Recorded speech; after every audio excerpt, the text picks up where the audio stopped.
Kamusta kayong lahat at welcome muli sa Powerful Stoic Habits. Nais mo na bang may isang taong sabik na sabik sa'yo na ikaw ang unang iniisip nila paggising at huling naiisip bago matulog? Kung oo, nasa tamang lugar ka dahil ngayon tutuklasin natin ang mga sikreto para maging hindi malilimutan. Sisisirin natin ang makapangyarihang prinsipyo ng Stoic philosophy, hindi lang para lumikha ng kaunting pananabik, kundi para baguhin ka bilang isang taong imposibleng hindi hanap-hanapin sa tuwing wala ka. Sabi nga ni Seneca, ang pagkawala ay nagpapatalas ng pag-ibig at ang presensya ay nagpapalalim nito. Alamin natin kung paano natin mapapatalas ang pag-ibig na yan hanggang sa puntong dama nila ang kawalan mo at tandaan, huwag kang lalaktaw ng kahit isang bahagi dahil bawat prinsipyo ay mahalagang piraso sa pagmaster ng sining ng pagiging taong labis-labis na namimiss. Pero bago tayo magsimula, may munting hamon ako para sa iyo. Mag-iwan ng komento sa baba ng salitang on their mind tomorrow. Maikli, matamis at sakto sa espiritu ng pag-uusap natin ngayon. At syempre, nakakatuwang makita kung ilan sa inyo ang sasali. Ngayon, handa ka na ba? Tara't tuklasin ang makapangyarihang estratehiyang Stoic na magpapasabik sa kanila sa presensya, sano't lalo na kapag wala ka. Prinsipyo number 1, sariling kakayahan, self-sufficiency. Maaring nagtataka ka, paano nga ba makakapagpamiss ang pagiging self-sufficient? Ang sagot, sa pamamagitan ng pagpapakita na kumpleto ka sa sarili mo. At yan ang isa sa pinakakaakit-akit na katangian sa anumang relasyon. Isipin mo ito, kapag kaya mong tumayo sa sarili mong paa, hindi ka kapit-tuko o palaging naghahanap ng atensyon. Sa halip, abala ka sa pamumuhay ng iyong pinakamahusay na buhay, ginagawa ang mga bagay na mahalaga sa iyo. Tinutupad ang sarili mong mga pangangailangan. Ang ganitong kalayaan at kasarinlan ay nakakabighani. Sa ganitong paraan, nakikita ka ng partner mo hindi lang bilang kasama, kundi bilang isang individual na namumuhay ayon sa sariling panuntunan. Kapag hindi ka laging available o hindi umaasa sa kanila para sa kaligayahan mo, nakalilikha ka ng isang malusog na espasyo sa pagitan ninyo. Hindi ito tungkol sa distansya, kundi sa pagbibigay ng espasyo para sa personal na paglago. At kapag wala ka sa tabi nila, napapaisip sila, ano na kayang ginagawa niya? Naiisip nila kung paanong ang galing mong magdesisyon at magpakatatag at ang resulta? Namimiss nila ang independent buhay na bersyon mo, kaya yakapin mo ang sariling kakayahan mo. Hindi ito paglayo, kundi paghila sa kanila palapit sa pamamagitan ng respeto at paghanga sa kung sino ka. At tandaan, habang pinapalago mo ang sarili mong kasarinlan, mas madalas kang magiging laman ng isip nila, hindi lang bukas, kundi sa mga darating na araw. Prinsipyo Tessivermer 2, kontrol sa emosyon iniisip mo siguro. Kontrolin ang emosyon. Ang gusto, kulang naman ay mamiss ako.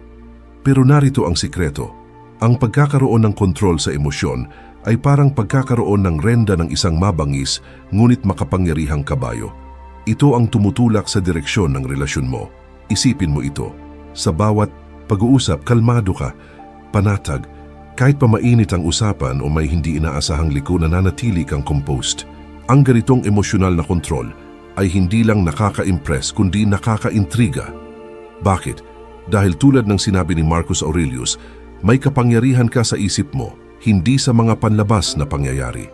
Kapag nauunawaan mo ito, matatagpuan mo ang tunay na lakas. At kapag naipapakita mo ang ganitong klaseng lakas, hindi ka madaling kalimutan. Kapag hindi ka basta-basta natitinag, may misteryong nabubuo. Ano kayang nasa isip niya? Iniisip nila. Sanay silang emosyon ang nagpapagalaw sa'yo. Pero ngayon kalmado ka, tahimik, may lalim. Ang mastery ng emosyon ay hindi pagiging malamig o robot. Ito'y tungkol sa pagtugon, hindi padalos-dalos na reaksyon. At kapag pinili mong magsalita mula sa puso, hindi ito madalas, pero totoo, malalim, at tumatatak. At ano ang epekto? Namimiss nila ang init ng maingat mong paglalambing, kaya manatiling mahinahon. Maging mapagmasid at hayaang ang isip nila ay gumala pabalik sa iyo. Tandaan, Itago mo ng kaunti ang emosyon mo. Iwanan sila ng tanong. Iniisip mo rin ba, ako bukas, waswanisan, dahil sa laro ng pag-ibig, isang patak ng misteryo ay makapangyarihang sandata. Prinsipyo number 3. Mapanlikhang komunikasyon, intentional communication. Naisip mo na ba kung paano kaya ng ilang salitang piliin lang ay magpapanabik sa isang tao? Dito pumapasok ang intentional communication, ang sikreto mong sandata. Ang intentional communication ay ang sining ng pagpili ng salita. Makabuluhan, may lalim at may layunin. Hindi ito basta pagsasalita. Ito'y paglikha ng koneksyon na tunay na tatatak. Sabi nga ni Seneca, magsalita ka ng may saysay para marinig ka pang muli. Ang layunin ay hindi lang makausap, kundi mapanabik silang muli sa karunungan mo, sa katatawanan mo, sa natatangi mong pananaw. Isipin mo ito. Tuwing nagsasalita ka, may layunin kang umunawa, magpabatid at magbigay ng halaga. Hindi ka lang nagsasayang ng salita. Naghuhulma ka ng karanasang hindi malilimutan. At kapag wala ka na, nananatili ang mga salita mo sa isip nila. Umaalingaw-ngaw ang tinig mo sa alaala nila. Mas lalo ka nilang hinahanap. Sa ganitong uri ng komunikasyon, nabubuo ang interes at misteryo. Hindi lang usapan ang namimiss nila, kundi ikaw mismo bilang taong may lalim. Kaya gamitin mo ng wasto ang iyong boses. Piliin ang mga salita mo. Magsalita ng may charm, may isip, at may damdamin. At panoorin mo kung paano kanila hahanapin muli. Prinsipyo number 4. Pagtanggap sa pagkawala, acceptance of absence. Narito ang isang kakaibang pananaw. Paano nga ba ang pagtanggap sa panahon ng pagkakahiwalay ay siya pa mismong mas nagpapalapit sa inyo? Parang salungat sa inaakala, di ba? Pero heto ang totoo, kapag niyakap mo ang mga panahong wala kayo sa piling ng isa't isa, mas lalong tumitindi ang pananabik nila sa iyo. At sa pagbabalik ninyo sa isa't isa, mas lalong lumalalim ang koneksyon. Isipin mo ito, ang pagkawala ay hindi lang basta nagpapamiss. Ito rin ay nagbubunsod ng pag-aasam at pasasalamat. Kapag tinanggap mo at higit pa, pinahalagahan mo ang mga sandaling magkalayo kayo, pinapakita mo na buo ka sa sarili mo. Ipinaparamdam mo na nauunawaan mo. Ang tunay na koneksyon ay hindi nakasalalay sa palaging magkasama, kundi sa kalidad ng ugnayang emosyonal ninyo. Sabi nga ni Epictetus, kalayaan ang tanging layuning karapat-dapat sa buhay. Palayain mo ang sarili mo mula sa pangangailangang kumapit palagi. At panoorin kung paano nagbabago ang dinamika ng inyong relasyon sa ilalim ng liwanag ng kalayaang yan isipin mong ginagawa mo ito. Sa halip na sunod-sunod ang mensahe, magbigay ka ng kaunting espasyo. Hayaan mong ang katahimikan sa pagitan ninyo ay maging bukal ng kuryosidad at munting misteryo. Sa ganitong paraan, hindi ka nagiging bahagi lang ng araw-araw nilang rutina, nagiging highlight ka. Ikaw ang moment na inaabangan nila, itinuturo ng prinsipyong ito, na maging komportable ka sa alon ng paglalapit at paglalayo. Yakapin ang mga oras ng pag-iisa. Matutong hanapin ang ligaya sa sariling presensya.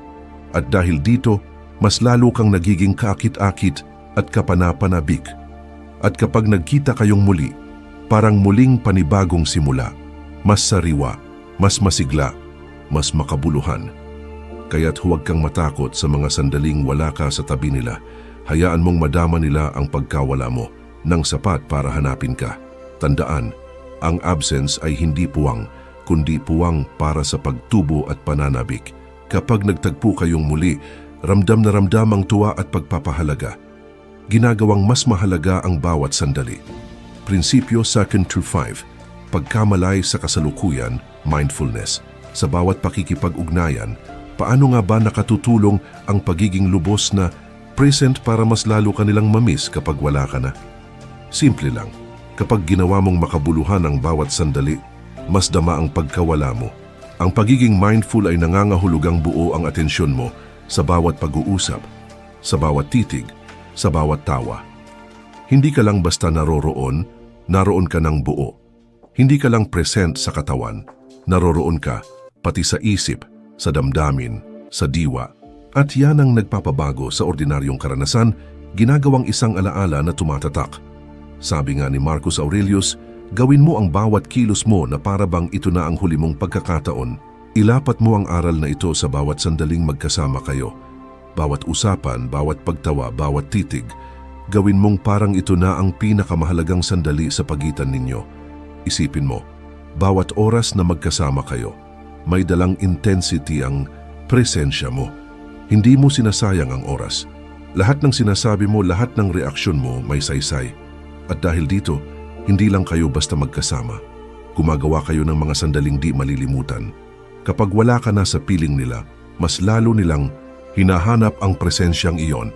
Hinahanap nila ang lalim ng atensyon mong hindi lang basta naririnig sila, kundi tunay na nakikita at naiintindihan. Hinahanap nila ang kakaibang pakiramdam ng naririnig ako, nauunawaan ako. Isang bagay na tanging ikaw lamang ang nakapagparamdam. Kaya't sa bawat sandaling kasama mo sila, lumubog ka ng buo. Iparamdam mong naroon ka talaga ngayon. Gawin mong sikreto ang mindfulness sa resipe ng pagiging hindi makalimutan. Tandaan, kapag buo ang presensya mo, may naiiwan kang bahagi ng sarili mo sa puso't isipan nila. At yan ang dahilan kung bakit bukas at sa mga susunod na araw, ikaw pa rin ang laman ng kanilang isipan. Bilang 6, konsistensya sa komunikasyon. Paano nga ba nakatutulong ang pagkakaroon ng tuloy-tuloy at maingat na paraan ng pakikipagkomunikasyon para mas maramdaman ang iyong pagkawala? Simple lang, ito ay tungkol sa paglikha ng inaasahang kalidad at pagiging maaasahan sa bawat pag-uusap. Kaya kapag hindi ka nakakausap, ramdam na ramdam ang puwang ng iyong presensya. Ang pagiging consistent sa komunikasyon ay hindi nangangahulugang kailangang araw-araw at buong araw mong bombahin sila ng mensahe. Sa halip, ito ay tungkol sa pagtatag ng isang pattern, isang ritmong puno ng kahulugan at tiwala. Maaring ito'y isang simpleng good morning text, isang quick check-in sa tanghali, o isang maikling kwento ng araw mo tuwing gabi. Ang mga ganitong gawain, paulit-ulit man, ay nagiging bahagi ng kanilang araw na inaabangan at pinahahalagahan. Gaya ng sinabi ni Seneca, ang regularidad ay tanda ng karunungan sa komunikasyon. Ang pagkakaroon ng regular na ugnayan ay nagpapaalala sa kanila na ikaw ay maalalahanin, mapagkakatiwalaan at tunay na nagbibigay halaga sa relasyon. Isipin, motto. Kahit gaano ka pa kaabala sa buhay, hindi mo nakakalimutang kumustahin sila. Ang ganitong consistency ay nagiging sandigan nila, isang puwersang nagbibigay ng ginhawa at katatagan sa gitna ng gulo ng araw-araw. Kaya kapag bigla kang nawala, kapag nakaligtaan mong magpadala ng mensahe, agad nila iyong napapansin. At sa hindi inaasahang paraan, hinahanap-hanap ka nila. Sa pamamagitan ng pagiging consistent sa komunikasyon, unti-unti mong inihahabi ang sarili mo sa tela ng kanilang araw-araw na buhay. Kapag wala ka, namimiss nila ang init at seguridad na hatid ng mga mensahe mo. Inaasam nila ang muling pagdampi ng presensyang dulot ng simpleng kamusta. At kapag hindi ito dumating, nararamdaman nila ang pagkawala mo sa pagitan ng mga katahimikan. Kaya gawin nating tatak ng ating komunikasyon ang consistency. Panindigan ito at makikita mong unti-unti nilang hahanapin ang mga maliliit na katahimikang iniwan ng pagkawala mo. Tandaan, ang layunin mo ay manatiling nasa isip nila bukas, hindi lang alaala tuwing minsan. Maging isang mahalagang presensya sa buhay nila kahit malayo ka man. Bilang 7, buhay na may layunin. Paano nakatutulong ang pamumuhay na may layunin para mas hanap-hanapin ka ng isang tao? Simple lang. Ito ay tungkol sa pagiging isang taong may sigasig, may malasakit at aktibong lumalahok sa mga makabuluhang bagay. Kapag namumuhay ka ng may direksyon, hindi mo hinahayaang iba ang magpuno ng oras mo. Sa halip, pinipili mong bigyang saysay ang bawat sandali. Ang isang taong may layunin ay mas kaakit-akit at mas misteryoso. Ipinapakita nito na mayroon kang mga pangarap at mitiin na lampas sa inyong relasyon. Isa kang taong may ginagampanang papel sa mundo. At dahil dito, mas kahanga-hanga ka sa kanilang mga mata. Gaya ng sinabi ng pilosopong si Seneca, naliligaw ang ating mga plano dahil wala tayong malinaw na layunin. Kapag hindi alam ng isang tao kung saang daungan siya pupunta, walang hanging sapat. Kapag malinaw ang iyong mga layunin, hindi ka lang mas nakatutok. Mas dynamic at kapanapanabik kang kausap.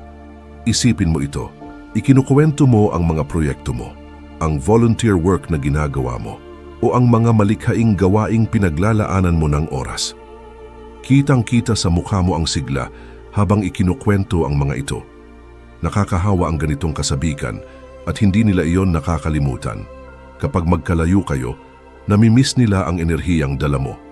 Naaalala nila ang mga kwento mong buhay na buhay at iniisip nila, ano na kaya ang bago niyang ginagawa ngayon? Sa pamumuhay na may layunin, nagiging ikaw ang taong laging lumalago, laging nagbabago. At dahil dito, bawat ugnayan niyo ay pakiramdam nila ay bago at busog sa diwa. Kapag wala ka, namimiss nila ang pagiging bahagi ng paglalakbay mong makabuluhan. Kaya yakapin mo ang iyong mga layunin. Hayaan mong ang pamumuhay mo na puno ng saysay ay magsilbing ilaw. Isang ilaw na gumigising sa kanila, humahanga sa iyo, at nagnanais na mas makilala pa ang mundo mong ginagalawan. At tandaan, habang nabubuhay ka ng may layunin, mas madalas kang sumasagi sa isip nila. Hindi lang dahil mahal ka nila, kundi dahil humahanga sila sa sigla mong yakapin ang buhay. Bilang 8, pagpigil sa matinding emosyon. Paano nga ba nakatutulong ang paghawak sa sarili pagdating sa emosyon para mas hanap-hanapin ka? Ito ay tungkol sa pagkakaroon ng balanseng dinamika kung saan ang bawat emosyon ay ipinapahayag ng maingat, may lalim at may kahulugan. Sa pamamagitan ng pagpipigil sa matinding emosyon, naiiwasan mong ilubog sila sa labis-labis na reaksyon. Maging ito man ay sobrang saya o matinding lungkot. Ito ang landas ng katahimikan at karunungan. Isang pamamaraang hinahawakan mo ang sitwasyon ng may hinahon at pinipiling magpakita ng pagmamahal na taos puso, pero hindi nakakasakal. Gaya ng sinabi ni Marcus Aurelius, ang pinakamainam na paghihiganti ay ang maging hindi katulad ng taong nanakit sa iyo. Sa konteksto ng relasyon, ibig sabihin nito'y hindi ka agad bumibigay sa bugso ng damdamin. Pinipili mong tumugon ng may pag-iisip at hindi padalos-dalos. Isipin mong may hindi kayo pagkakaunawaan, pero sa halip na sumabog, pinipili mong makinig, umintindi at magpahayag ng saloobin sa paraang may respeto. Kapag nagpapakita ka ng pagmamahal, hindi ito sa pilitan, kundi bukal sa loob. Ang ganitong balance ay nagbibigay puwang para sa pananabik. Alam nila na totoo ang nararamdaman mo, hindi lang pansamantalang emosyon. Kapag wala ka, namimiss nila ang katatagan mong hatid. Hinahanap nila ang iyong mahinahong tinig, ang iyong mga salitang may lalim. Inaasam nila ang susunod mong maingat, ngunit damdaming mensahe. Hindi ibig sabihin ng moderasyon na wala kang damdamin. Ang ibig sabihin nito ay ikaw ang may kontrol sa emosyon mo. Hindi ito ang may kontrol sa iyo. At ang ganitong stability ay lubos na kaakit-akit. Ito ang pundasyon ng respeto at paghanga sa anumang relasyon. Kaya hanapin natin ang tamang balanse sa pagpapahayag ng ating damdamin. Sa ganitong paraan, hindi lang natin pinayayabong ang ugnayan, kundi sinisigurado nating bukas, tayo pa rin ang laman ng kanilang isipan. Isa kang presensyang nagdadala ng kapayapaan, hindi kaguluhan sa buhay nila. Tandaan, sa sayaw ng pag-ibig kadalasan, ang mga katahimikan ang pinakamakabuluhan. Bilang 9, katatagan sa gitna ng pagsubok. Paano nga ba ang pagpapakita ng katatagan sa gitna ng pagsubok ay nakapagpaparamdam sa isang tao ng pangungulila sa iyo? Ito ay tungkol sa pagpapamalas na kaya mong harapin ang mga pag-ikot ng buhay. May lakas, may dignidad. Isa kang presensyang maaasahan at nagbibigay ng kapanatagan. Ang katatagan sa panahon ng pagsubok ay nangangahulugang kapag may dumating na hamon, hindi ka basta-basta sumusuko, hindi ka bumabagsak, bagkus, hinaharap mo ito ng buong tapang. Ang ganitong katangian ay nagsasabing mapagkakatiwalaan ka, malakas ka, mga katangiang kaakit-akit sa anumang uri ng relasyon. Gaya ng sinabi ni Seneca, hindi maaaring pakintabin ang isang hiyas kung walang pagkiskis, at hindi mapapanday ang isang tao kung walang pagsubok. Ang prinsipyong ito ang nagtuturo sa atin na ang kakayahang makatawid sa hirap ay hindi lamang humuhubog sa atin bilang mas mabuting tao, kundi ginagawa rin tayong isang partner na tunay na hinahanap-hanap. Isipin mo, dumaan ka sa mabigat na pagsubok pero nanatili kang kalmado, matino at marunong magdesisyon. Hindi lang respeto ang natatamo mo rito, pati paghanga. Nakikita ng iyong kapareha na hindi ka lang basta lumalaban, namamayani ka sa gitna ng unos. Kapag magkalayo kayo, ang alaala ng katatagan mo ang nagbibigay sa kanila ng kapanatagan. Namimiss nila ang lakas mo at ang pakiramdam ng seguridad kapag kapiling ka. Ang katatagan ay hindi lang basta pag-survive. Ito ay ang kakayahang muling tumayo, mas matatag sa bawat pagbagsak. Ito ang kahusayan sa paghahanap ng solusyon, pagpapanatili, kamapag-asa, at patuloy na paglakad kahit may mga balakid. Ang ganitong klaseng tibay, mental at emosyonal, ay hindi lang kaakit-akit, nakahihikayat, nakaakit, nakapagpapalapit, nahuhulog sila hindi lang sa kung sino ka, kundi sa kung paanong hinaharap mo ang buhay. Isipin mo ang mga simpleng tagpo. Nawalan ka ng trabaho pero agad kang nagsimulang maghanap muli. May positibong pananaw, may problema sa pamilya, pero ikaw ang naging lakas nila. Habang pinapanatiling buo ang sarili mong emosyon. Ang mga ganitong sandali ang tunay na sumasalamin sa kung sino ka. At ito ang dahilan kung bakit hindi ka basta malilimutan. Kapag nakikita, kanilang humaharap sa pagsubok ng may biyaya at lakas, tinitingala kanila bilang haligi ng katatagan. Lumalalim ang koneksyon, tumitibay ang tiwala. Ikaw ang taong hindi matitinag. At sa bawat pagkakataong wala ka, ikaw ang hinahanap, ang iyong lakas, ang iyong kapanatagan. At higit pa roon, ang pagiging matatag ay nangangahulugan ding pananatili ng positibong pananaw kahit sa gitna ng kadiliman. Madaling maging masaya kapag maayos ang lahat, pero ang tunay na resilience ay lumilitaw kapag kaya mong hanapin ang liwanag kahit sa loob ng bagyo. Ang ganitong pananaw ay nakahahawa, nakaaangat din sa damdamin ng iyong partner. Kapag magkalayo, kayo namimiss nila hindi lang ang presensya mo, kundi ang pag-asa at positibong enerhiya mong hatid sa kanilang mundo. Sa pamamagitan ng katatagan, hindi ka lang basta nabubuhay. Nagpapakita kang kaya mong mamuno, muling bumangon at maging inspirasyon dahil dito, bawat pagkikita ay nagiging mas makabuluhan. Mas masarap ang bawat pagbabalik dahil alam nilang ikaw ay hindi lang minamahal, ikaw ay hinahangaan. Ikaw ang sagisag ng lakas, ng katatagan, ng pag-asa. Kaya yakapin mo ang bawat pagsubok. Gamitin ito para ipakita kung gaano ka katibay. Ipakita mong anuman ang dumating, ikaw ay nananatiling buo. At tandaan, sa pagpapamalas mo ng katatagan, magiging ikaw ang laman ng isipan nila bukas, hindi lang bilang minamahal kundi bilang pinanggagalingan ng lakas. Isang presensyang hindi mapapalitan at labis na hinahanap kapag wala ka. Bilang 10, konsistensya sa pagkatao. Paano nga ba ang pagiging pareho mo kahapon, ngayon at bukas ay nakapagpaparamdam sa isang tao ng pananabik sa iyo? Simple lang. Ito ay tungkol sa pagiging matatag, mapagkakatiwalaan at palaging nandoon. Isang presensya na nagbibigay ng kapanatagan, ngunit may sapat na hiwaga upang manatiling kaakit-akit.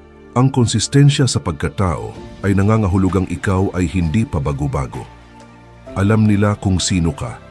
Alam nila kung ano ang kaya mong ibigay.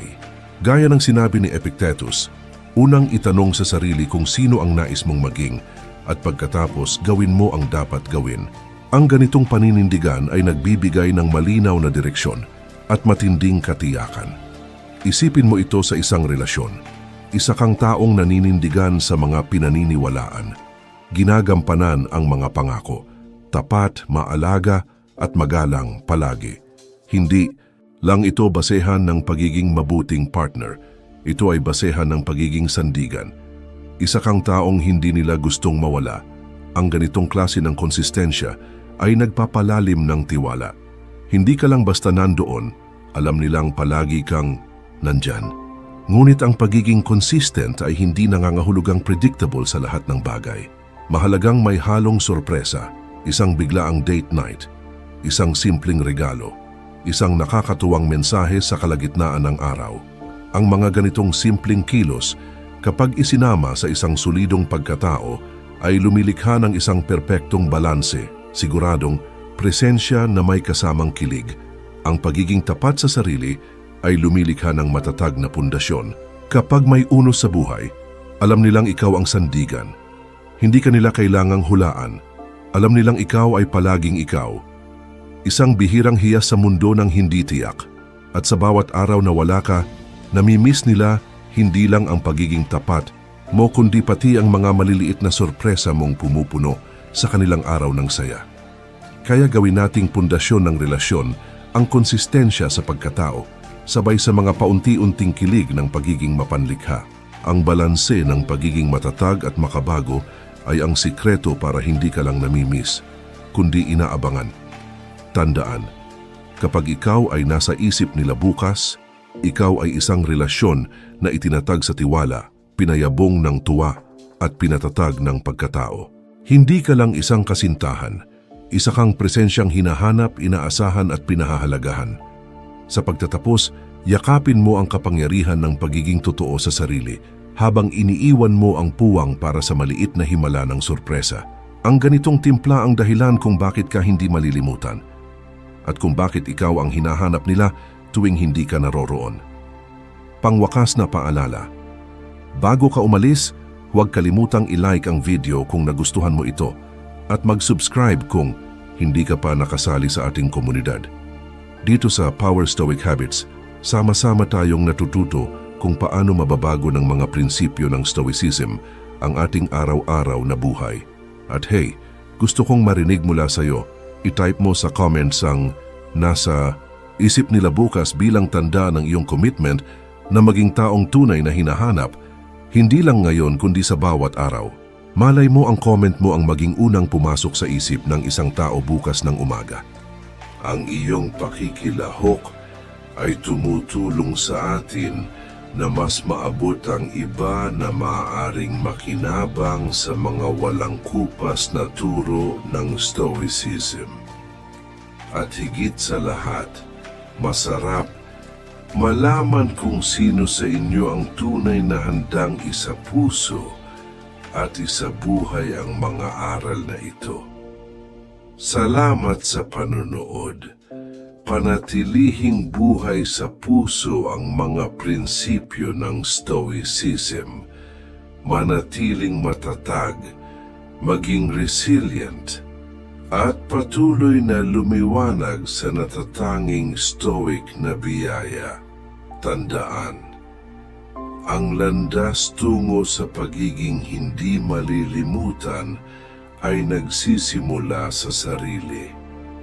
Maging taong pinahahalagahan, minamahal at hinahanap araw-araw. Hanggang sa susunod na video, ingat at ipagpatuloy ang paglalakbay.